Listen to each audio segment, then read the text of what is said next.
Across the natural world, life has displayed an astonishing diversity of forms, from the delicate latticework of insect wings to the complex neural networks of octopus arms and the sophisticated auditory systems of mammals.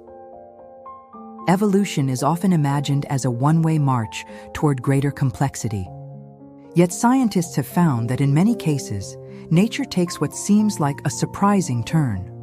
Organisms can lose traits, becoming simpler, a process known as regressive evolution. But here lies the paradox. Does this mean evolution is truly moving backward? Losing complexity, not rewinding time. In evolutionary biology, regressive evolution describes the loss of previously acquired complex traits. At first glance, this may look like a reversal. Creatures once complex now resemble more primitive ancestors. However, leading experts emphasize that evolution does not literally rewind.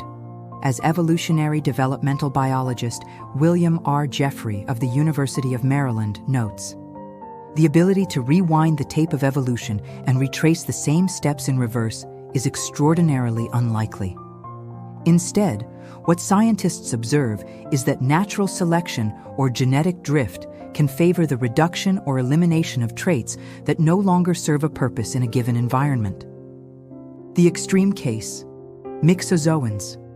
Perhaps the most striking example comes from mixozoans, a group of microscopic parasites that inhabit fish and other aquatic hosts. With no mouth, no nervous system, no digestive tract, and one of the smallest genomes in the animal kingdom, they look far more like single-celled protists than true animals. For decades, scientists classified them as unicellular organisms.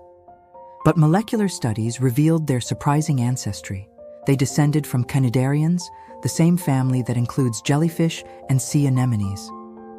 In adapting to a parasitic lifestyle, mixozoans systematically discarded much of their original complexity. Structures once essential for free-living cyanidarians, like nerve nets, digestive cavities, and stinging tentacles, became unnecessary and were lost. As biologist Beth Okamura of London's Natural History Museum explains, morphologically, they look as though they have returned to an earlier evolutionary stage, yet genetically, they still carry the fingerprints of a complex past. Cavefish and the mystery of vanishing eyes. Another powerful illustration of regressive evolution comes from cave-dwelling fish. Living in perpetual darkness, eyes offer no survival advantage and are costly to maintain.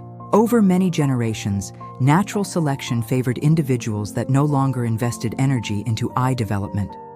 Today, many cavefish species show only tiny eye remnants buried beneath layers of skin. But this does not mean they have reverted to a primitive ancestor. Instead, their genomes still contain the molecular blueprints for eye development. Those programs are simply switched off or interrupted. Intriguingly, researchers found that these fish have evolved new sensory specializations.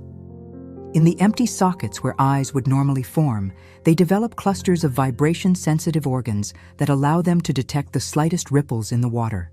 In other words, the loss of vision is balanced by the gain of alternative complexity.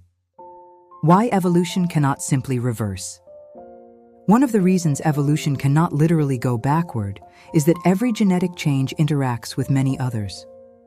As evolutionary biologist Brian Golding of McMaster University in Canada explains, once an adaptation arises, it becomes intertwined with other genes and traits. Reversing that one change would not restore the original state because the rest of the genome has already moved on. For example, in cavefish, the genetic pathways that suppress eye development also influence skull shape and other proteins. Even if mutations restored some eye genes, the structural environment needed to host functional eyes might no longer exist. Evolutionary history is thus a one-way path. Once complexity is lost, it is almost impossible to rebuild it exactly as before. The hidden side of simplification. Importantly, the loss of obvious morphological features does not necessarily mean a decline in overall sophistication. As Okamura points out, simplification in one domain may be accompanied by hidden complexity at the biochemical or physiological level.